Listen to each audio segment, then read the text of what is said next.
Hi, I'm Nash Jocic and welcome to my YouTube channel. We will continue in this part 2 talking to bodybuilding legend and owner of famous muscle loss gyms, Kyriacou, about training. So Saf, can you please tell us what was your favorite training method, if there is one, that helped you actually make all these British champions and professional bodybuilders? Saf has turned a lot of bodybuilders into champions and also into professional bodybuilders. So let's hear from him now. How did you do that?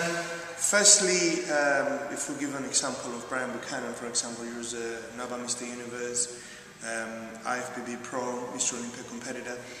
He had an incredible upper body, but his lower body was not as good as it should have been. So I made him aware of the way he was training his upper body.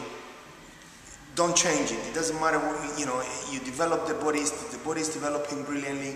But obviously for the legs, you have to understand what you're doing, look at it, change it. And that's what I made him realize, that I had to train his lower body a completely different way of training his upper body, which was, his method was heavy weight, low reps, continuous tension. But that was the thing, people didn't realize, yeah, he was doing not many reps, he was doing heavy weight, but every movement he did was like continuous tension on his upper body.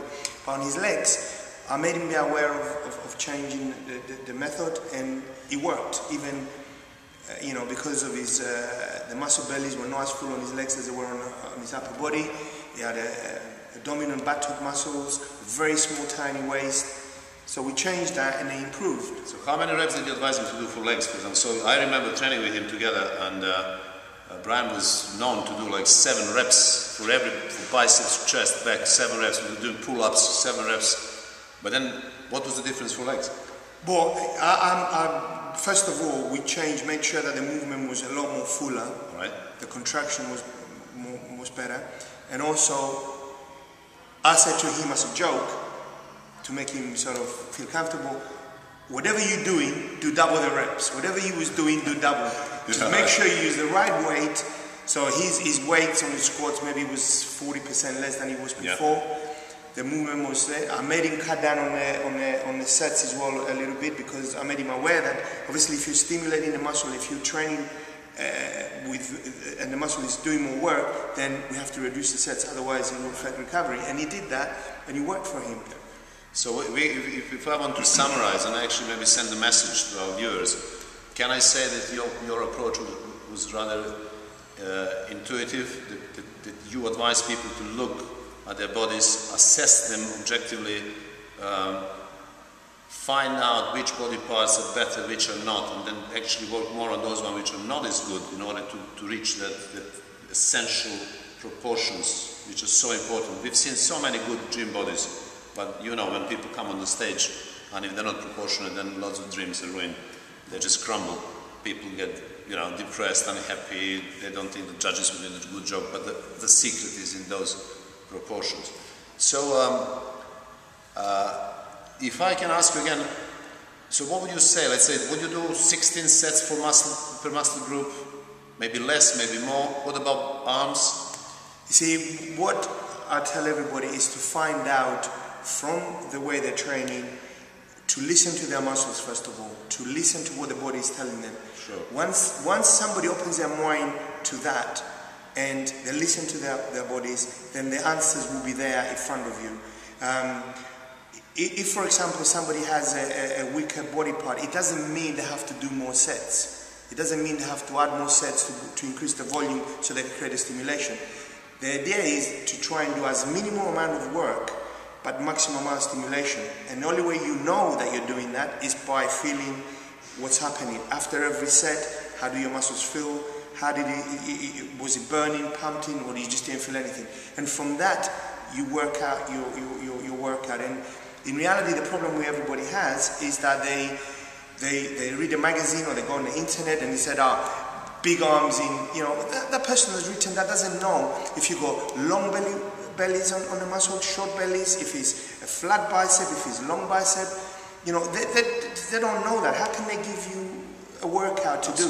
This is why listening and understanding to your own body is the most important thing you could do.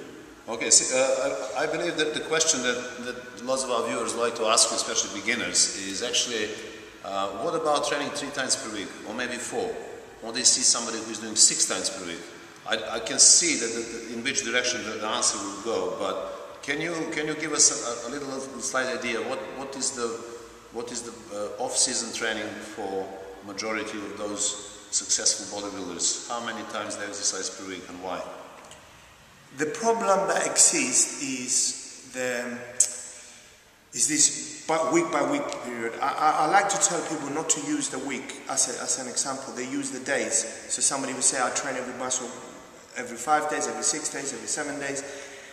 In reality, and I think most successful bodybuilders is they do at least every 5 or 6 days the muscle is hit again. The problem we have is that, and I don't want to use this, right, is the use of chemical substances. Yeah. See, they change the formula, because if somebody does too much or doesn't train enough, frequent enough, the chemicals will help you maintain that equilibrium. Where if you're not, then the things change. If you do too much, it's harder to recover. If you don't train frequently enough, the muscle will start going back to its original size. So there's a little bit of a grey area, because somebody will say, well, Dorian Yates or Ronnie Coleman trains every 7 days each muscle group. I don't know what they do in their private rooms, in their private lives, what they use and what they don't use. So I don't want to say, it's because of this, it's because of that. But in reality, by watching people on a natural level, doing everything once a week doesn't really work. Yes. It works up to a point, but then it doesn't, because the muscle has to start going back to its original size and strength if you don't hit it in a specific time. Yes. So it's a little bit of a grey area, which is a bit complicated. So obviously, the message again to everybody: learn, and listen, and get as much information as possible.